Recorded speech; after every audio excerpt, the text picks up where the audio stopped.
Welcome to Maha a weekly program discussing the most interesting developments in Somalia, exclusively here on Horufade Media.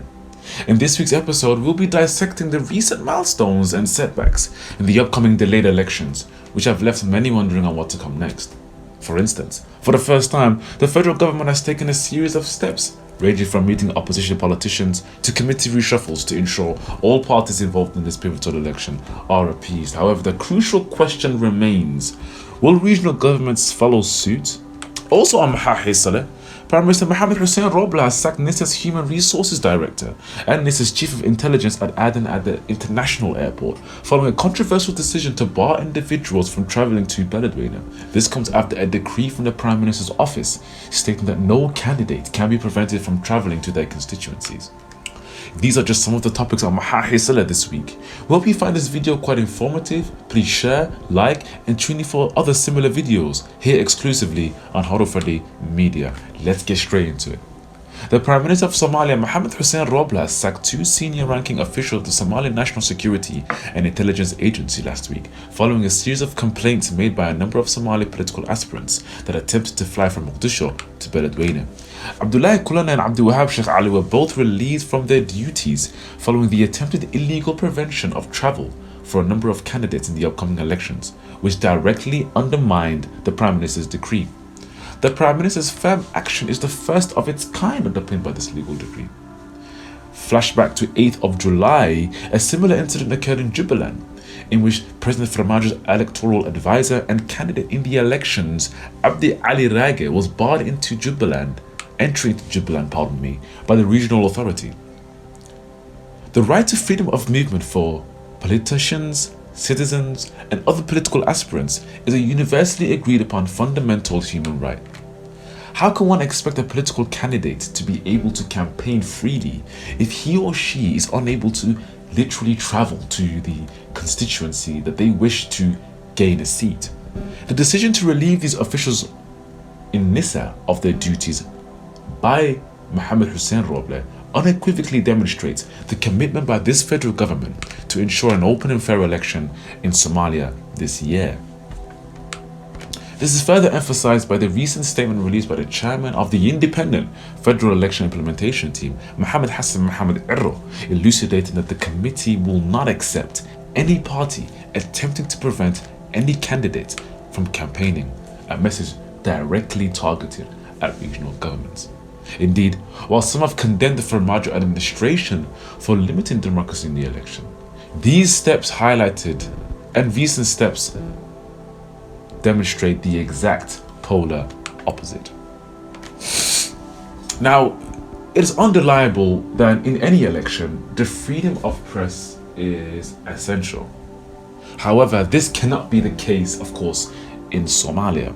The freedom of press in Somalia has been a major issue and can be highlighted as a hindrance in Somalia's journey towards genuine democracy. The freedom of press is a fundamental pillar of any democratic nation. Any hampering of that pillar severely undermines the relaying of accurate and reliable reporting of an open and fair election, an essential part of any election campaign to precisely inform voters of who candidates are, what campaigns they stand for, and what results there are in an election. I ask you as a listener, how can you as a voter accurately be informed to then vote accurately and fairly when there isn't an open, fair, and informative press? Controlled and biased media heavily affects regional authorities, with some not even having a single independent media outlet.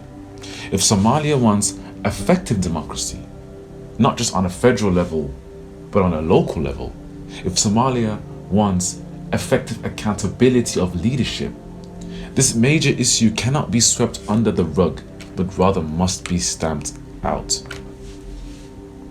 A major rumor circulating in this election, and probably the biggest rumor that has circulated at any Somali election in a long time, is the rumor that President of Puntland, Saeed Dene, is running for the highest office in the land, Villa Somalia.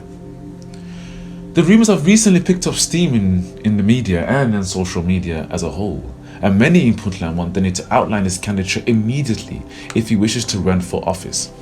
Indeed, then he must relieve himself of the presidential responsibilities that he currently has, including the selection of candidates for the upper house.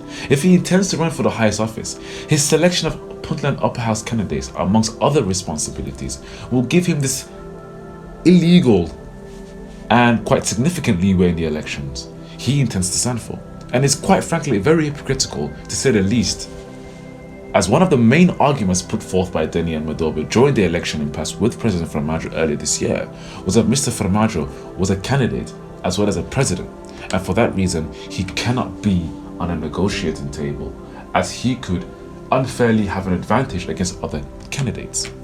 Now that Farmajo has transferred any remaining power he has had to the Prime Minister, it is surely correct that Denny must at the bare minimum transfer power to the Vice President or resign as leader of Puntland, because it is constitutionally incorrect and quite absurd for the President of Somalia to also be President of Puntland. Despite all these accusations made against the President Denny, he has failed to respond to any of these accusations. The biggest of these accusations was made by the federal government Minister of Planning, Investment and Economic Development, Jamal Mohammed Hassan, who accused Denny of interfering and meddling in affairs of the Puntland Election Committee, delaying his candidacy solely so he can manipulate the election in his favor. Similarly, elders and community leaders in Seoul, Sanag and Ain have hurled large accusations at Denny of attempting to handpick parliamentary candidates to benefit his own presidential outlook. While some of the accusations have insufficient evidence, intentions will be more evident in the upcoming upper house elections in Bosaso and Getaway. For instance, if Denny selects candidates that are close to him and his regime, it will prove the argument posed by his oppositions, some of which have no vested interest in this election at all. For example, many participants that condemn the Denny regime of meddling in Seoul, Sanag and Ain during the Khartoum summit in Mogadishu are actually not even candidates, but rather representatives of the very people that want their rights respected to ensure that they have the ability to elect the candidate that they wish to represent them in any parliament. Irrespective of all these rumors going around, the election process has officially begun in Somalia, kicking off in Jubaland. Many people, however, are skeptical of the influence of President Farmajo on the Prime Minister's decision making. However, Horofede media can confirm that the President does and has respected multiple decisions made by the Prime Minister, including the firing of Kulene, which sends a clear message as to how this government wants to hold elections. Prior to his removal, the President Farmajo and Prime Minister Mohamed Hussein Roble had lunch at Villa Somalia on Friday, in which they discussed how to best ensure a free election on all sides, in which everybody is content regarding its openness and trust. However, the question still is, will regional authorities hold up the standards set by the federal government to ensure an open and fair election? Many continue to be very skeptical, and rightly so, following the election in Jubaland earlier this week. For instance, many in Hiran are opposed to elections of the Beledweyne seats occurring in Johar, an idea supported by the Council of Presidential Candidates. The governor of Hiran has rejected the proposition, stating that such movements are clear roadblocks to the rights of the people of Hiran to hold a free and open election in which they decide their future, rather than the decision being made elsewhere. Indeed, different to previous elections in Somalia, Hiran, like other regions, will have the franchise extended to them, including the receiving of finances to hold elections within regional capitals.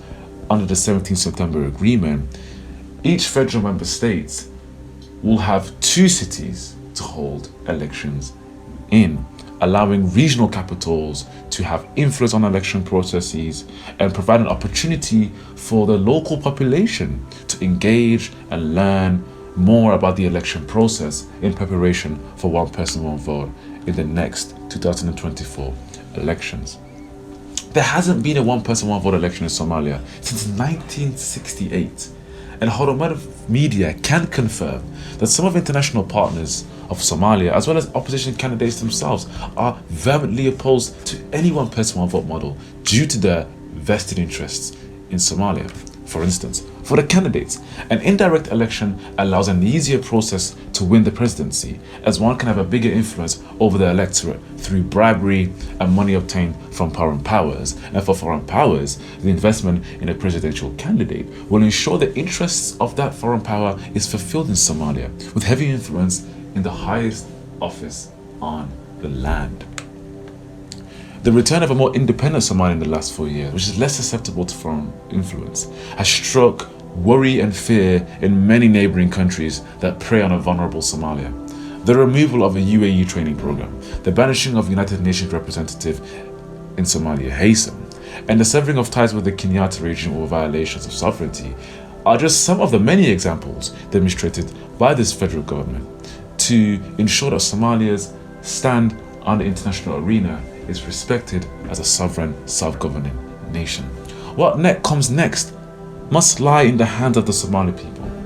It cannot be continuously returned to the corrupt few through violence and fear-mongering as it has been for the last 30 years.